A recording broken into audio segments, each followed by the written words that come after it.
하나님의 말씀 요한복음 14장 1절부터 6절까지 말씀입니다.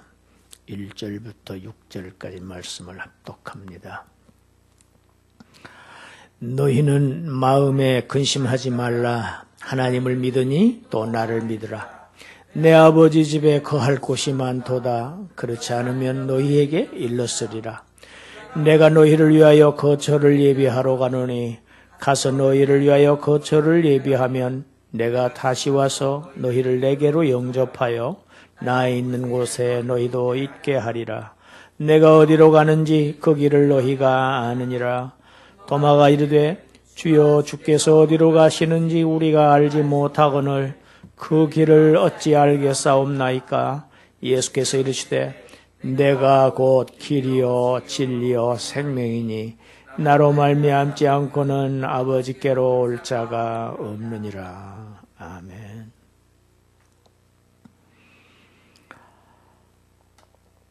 예수님께서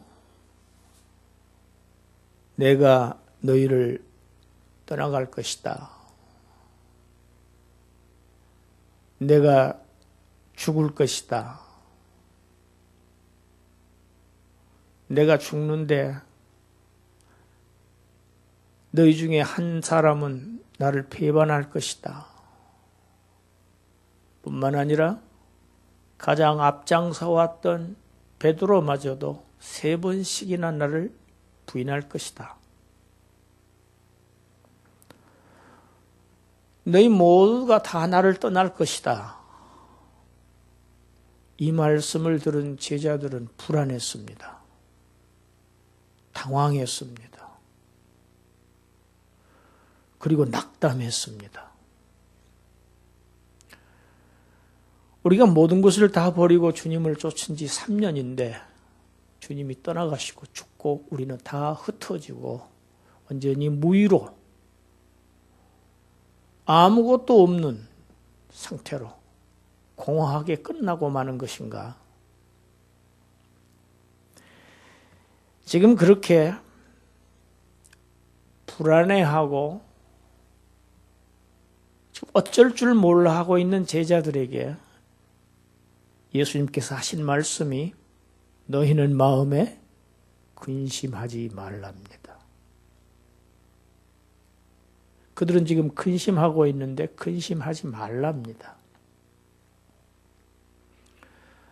그 근심하지 말아야 할 이유가 하나님을 믿으니 또 나를 믿어야 한다는 것입니다. 믿을 수 있다는 것입니다. 지금 주님은 자신의 죽음이 몇 시간밖에 남지 않았습니다. 그런 순간까지도 자신의 안위를 걱정하거나 두려워하거나 염려하시는 것이 아니고 남겨질 제자들을 걱정하십니다. 그리고 그들에게 그들의 두려움을 달래주시고 위로하시고 격려하시는 주님을 우리는 봅니다.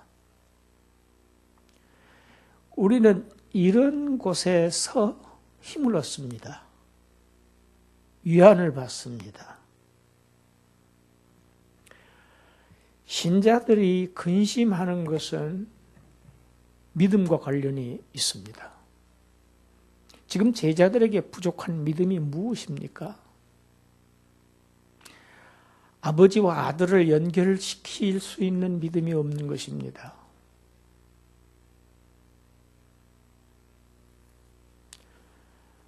복음서에 보면은 제자들이 타고 있는 그 배가 갈릴리 바다의 그 풍랑에 갈릴리 바다는 항상 그렇게 풍랑이 심합니다. 없는 날이 거의 없습니다. 그래서 배가 뒤집힐 지경이 됐습니다. 두려웠습니다. 그 두려워서 떠는 그 제자들을 향해서 주님께서 하신 말씀이 무엇이었습니까? 믿음이 적은 자들아. 참 감사한 것은 너희에게 믿음이 없구나 하시지는 않으셨어요. 믿음이 적은 자들아. 우리 같이 해봅시다. 믿음이 적은 자들아.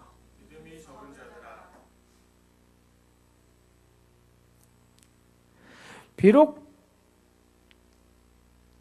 그들이 탄 배가, 아니 우리가 탄 배가 격한 풍랑에 뛰놀고 지금 금방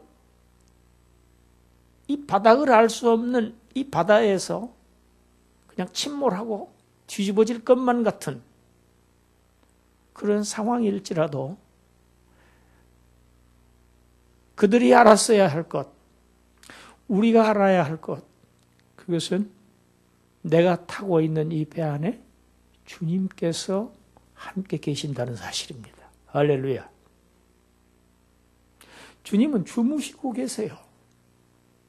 그 난리 속에서도. 무슨 믿음이 부족한가?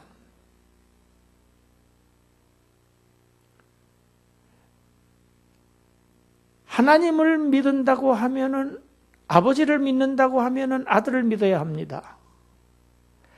아들은 아버지의 계시자입니다. 아들은 곧 아버지입니다.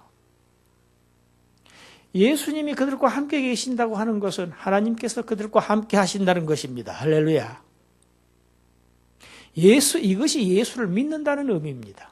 우리가 예수를 믿는다는 것은 하나님이 항상 나와 함께 계신다는 것을 우리가 믿는 것입니다.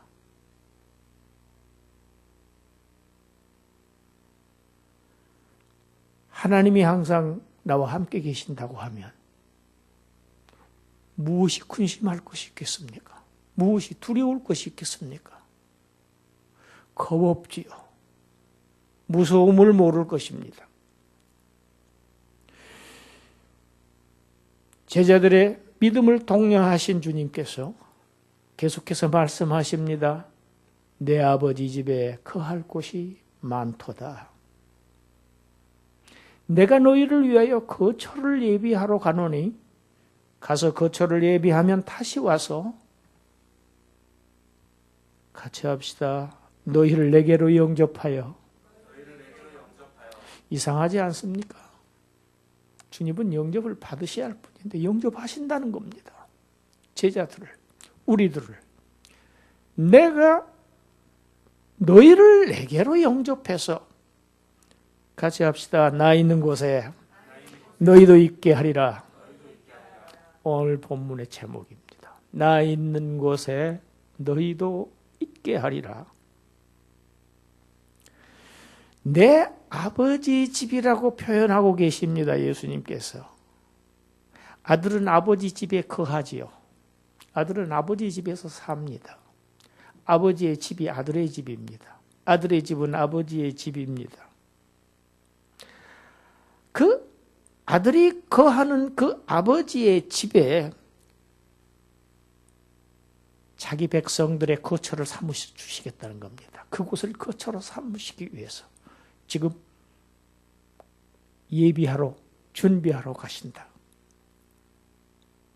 그래서 그 처소가 준비가 되면 이제 다시 와서 그들을 영접해서 나 있는 곳에 너희도 함께 있게 하겠다. 이것이 오늘 주님의 약속입니다. 여러분, 우리가 이 세상에 근심거리가 많습니다. 크리스찬이 근심 안 한다고 하지만 거짓말입니다. 근심하면서 삽니다. 믿음이 좋아도 근심합니다. 정도의 차이일 뿐이지. 그런데 이 근심이 해소될 방법은 주님의 약속을 붙잡는 것입니다. 언약입니다. 지금 제자들에게 약속을 해주고 계시죠. 그들의 영원한 거처에 대한 약속입니다. 지금 거처를 예비하러 가시는데 어떤 방식으로 예비를 하십니까? 지금 엄청난 도시를 건설하러 가시는가요? 막 수십 층, 수백 층씩 올리는 그런 빌딩을 지으러 가시는가요? 예수님께서 제자들의 거처, 저와 여러분들의 거처를 마련하러 가시는 그 마련하시는 방법은 무엇입니까? 자신의 죽음과 부활을 통한 방법입니다. 내가 가서입니다.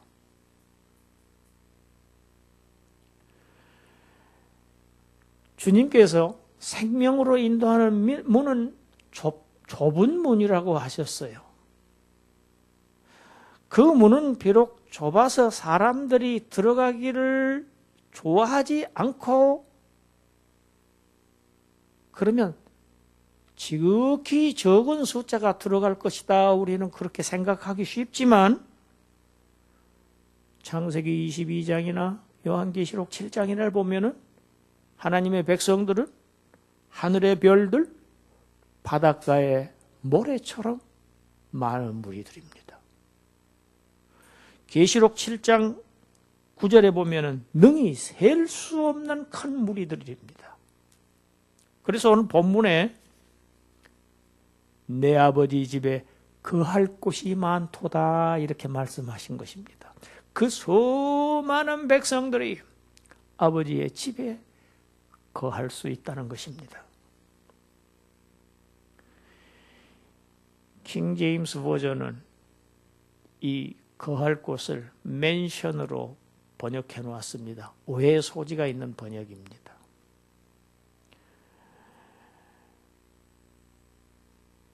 내 아버지의 집, 주님의 집, 우리의 영원한 거처, 그것은 아주 휘황찬란한 숙박시설을 얘기하는 것이 아닙니다. 예수 그리스도 자신의 죽음과 부활을 통해서 하나님께서 그의 백성들과 거처를 함께 하신다는 약속입니다. 내주하신다는 말씀입니다. 그들과 영원히 함께 사시겠다는 약속입니다. 이 약속을 해주신 겁니다. 왜? 주님이 떠나가시는 것에 대해서 지금 불안해하고 있는 제자들입니다.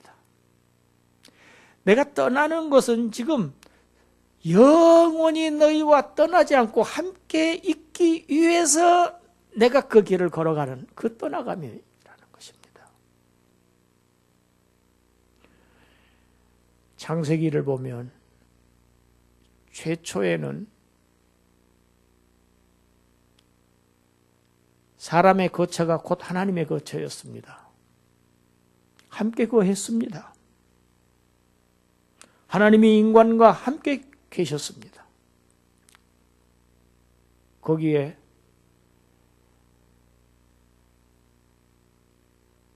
죄가 들어왔고 결국 인간은 하나님과 분리될 수밖에 없었고 죽음의 세계를 지배를 받는 하나님의 집에서 거할 수 없는 그러한 존재로 전락하고 많은 것을 우리가 창세기에서 우리가 봅니다.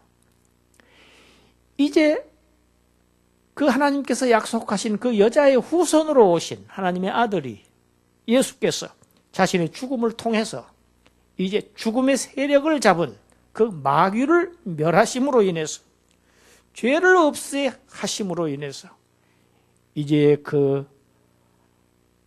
하나님의 거처가 인간의 거처로 회복되는 것입니다. 복원되는 것입니다. 그래서 우리의 구원은 회복입니다.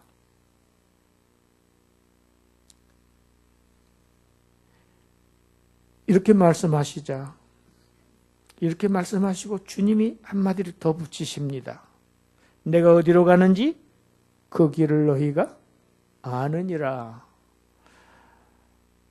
여러분, 제자들이 지금 그런 정도로 지금 예수님께서 하시는 사역을 다 이해하고 있는 것 같습니까?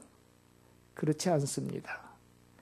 이 말씀은 제자들로 하여금 자신들의 무지함을 인정하고 진리를 받아들이게 하시려고 하는 그러한 어떤 의미에서는 도마의 질문을 이끌어내는 그런 유도하는 예수님의 말씀입니다. 내가 어디로 가는지 그 길을 너희가 아느니라.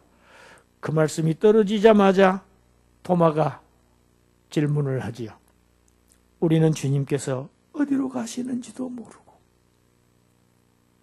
어디로 가시는지도 모르는데 우리가 어떻게 그 길을 알겠어요? 말을 바꾸어서 얘기하면은 주님 가시는 곳을 말씀해 주시든지 아니면 가시는 방향만이라도 가르쳐 주셔야 우리가 알지요. 우리가 어떻게 알겠습니까? 모릅니다죠. 제자들은 지금 이해가 부족합니다. 그래서 근심하고 두려워하고 낙담하고 있는 것입니다. 우리가 주님을 제대로 이해하지 못할 때, 그 믿음이 부족할 때 우리는 늘 불안에 휩싸입니다. 두려움에 떱니다. 어떻게 할까? 내일 어떻게 될까?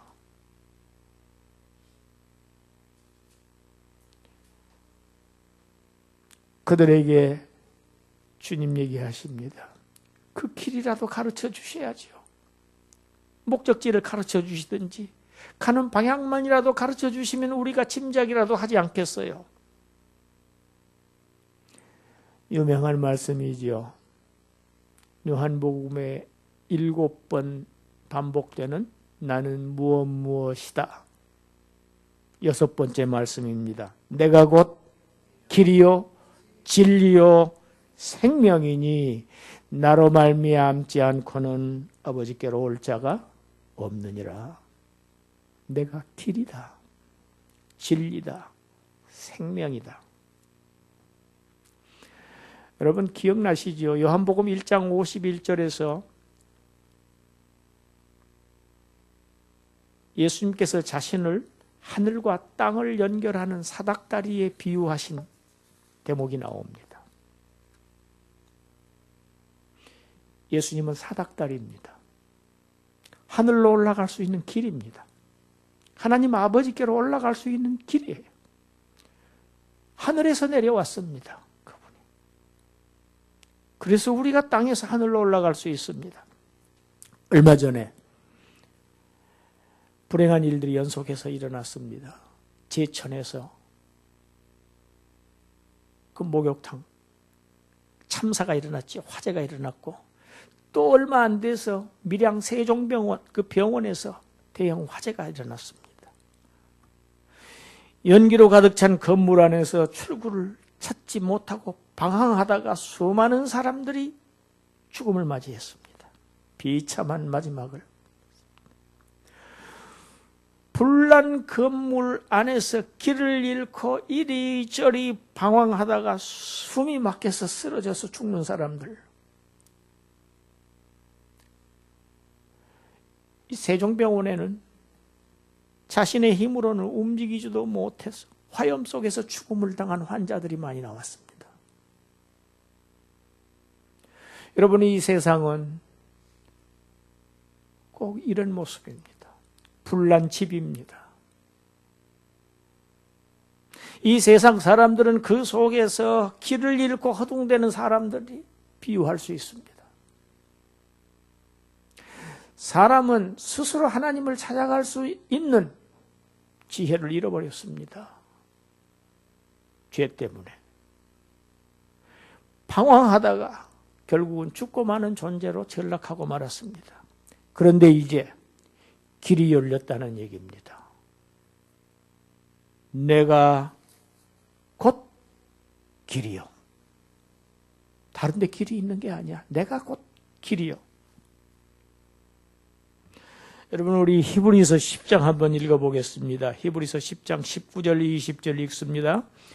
그러므로 형제들아, 우리가 예수의 피를 힘입어 성소에 들어갈 담력을 얻었나니 그 길은 우리를 위하여 휘장 가운데로 열어놓으신 새로운 살 길이요 휘장은 곧 저의 육체니라. 주님의 육체가 찢겼습니다. 휘장이 찢겼습니다. 그래서 휘장 가운데로 길이 열렸습니다. 그 길을 성경은 새로운 길, 살 길이라고 히브리서는 기록하고 있습니다. 길은 하나밖에 없습니다. 여러분, 성막에도 문은 동편에 딱 하나밖에 없습니다. 하나님께로 나아갈 수 있는 유일한 길, 예수 그리스도. 다른 이로서는 구원을 얻을 수가 없습니다. 다른 모든 길은 다 죽음에 이르는 길입니다. 멸망의 길입니다. 구원을 위한 다른 방도가 없다는 말씀을 주님이 스스로 말씀하신 것이, 내가 곧 길이다. 내가 곧 진리다. 내가 곧 생명이다. 그러니까 나를 통하지 않고는 하나님께 이를 자가 단 한 사람도 없다. 길이시고 진리이시고 생명이신 주님과 연합된 자들, 그를 믿어서 그리스도와 연합된 자들은 지금 그리스도 안에 거합니다. 그들은 지금 하나님의 뜰에서 살고 있는 자들입니다. 할렐루야.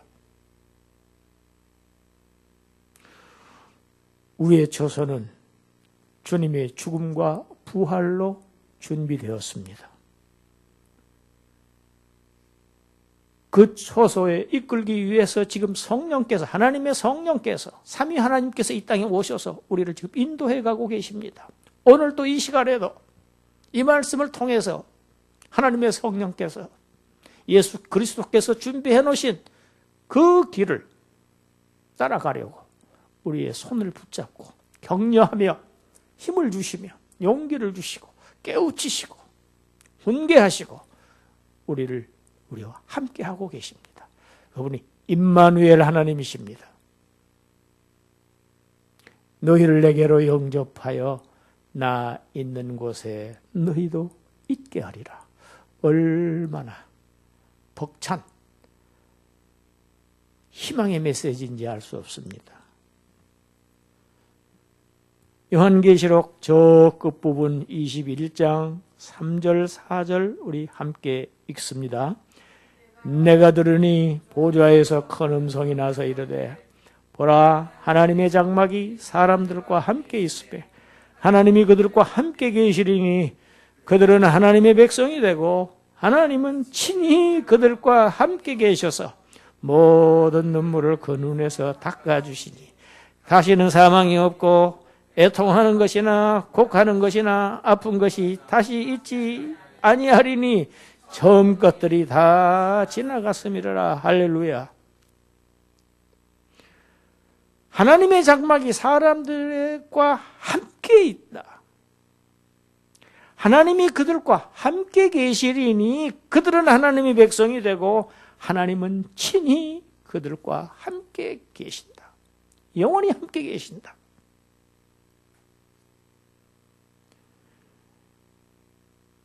어디서 사느냐가 그 사람의 신분을 결정한다고 합니다. 그래서 아마 다들 강남에서 살려고 하는지 모릅니다. 그러나 강남이 인격적인 신분을 결정하는 요소는 아닙니다. 큰 맨션이 그 사람의 영원한 생명을 보장하지 않습니다. 어디서 사느냐가 그 사람의 신분입니다. 어디서 사느냐가 중요합니다. 누구의 집에서 사느냐가 중요합니다. 주님께서 다시 오시는 날, 주님이 약속하신 대로 그날 내가 다시 와서 너희를 내게로 영접하여서 나 있는 그 내 아버지의 집에 너희도 함께 있게 할 것이다. 이게 주님의 약속입니다. 영원한 하나님의 나라로 들림받아서 영원히 주와 함께 살게 하시겠다. 이것이 하나님의 궁극적인 목표입니다. 최종적인 하나님의 뜻입니다. 이루시려는 종착점입니다. 여러분, 이것이야말로 우리의 유일하고도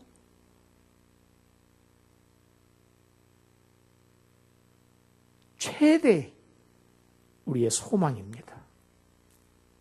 하나님과 함께 모든 부정적인 것이, 모든 어두운 것이, 사망의 그림자도 없는 슬픔과 근심과, 오늘 제자들은 근심하고 있습니다.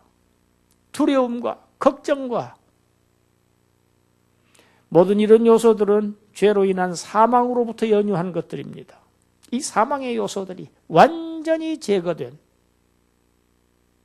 그곳에서, 그래서 그 하나님의 나라, 그 천국, 그 새하늘과 새 땅에는 다시 밤이 없겠고 밤이 없습니다. 어두움이 없습니다. 태양이 필요 없을 정도로 하나님이 계시기 때문에 태양이 필요가 없습니다. 그리고 우리를 다시 불행하게 만드는 선악을 알게 하는 나무의 열매도 나무도 없습니다. 오직 우리를 영생하게 하는 생명나무만 그곳에 심겨져 있는, 그곳에 살게 하겠다. 내 아버지와 나와 아버지의 백성들인 너희와 영원히 그곳에서 거할 수 있다 하는 것이 오늘 주님의 약속입니다. 이 소망 가지고 이 광야 같은 세상 힘있게 승리하며 믿음으로 사시는 그러한 여러분들을 되시기를 주님의 이름으로 축원합니다. 기도하겠습니다. 하나님 감사합니다. 길을 잃고 허둥대며 방황했던 저희들에게 우리 주님의 십자가와 부활로 새롭고 산 길을 열어주셔서 이제 주님의 거처가 우리의 거처가 되고 내 아버지의 집에서 우리도 함께 거할 수 있게 하시니 우리의 영원한 거처를 두게 하셨사오니 주여, 비록 우리가 이곳에서 조금 어려움이 있더라도, 조금 문제가 있더라도 이 소망 가지고 감사하며 기뻐하며 사는 그러한 천국 백성들 되게 하여 주시옵소서. 예수님 이름으로 기도드리옵나이다. 아멘.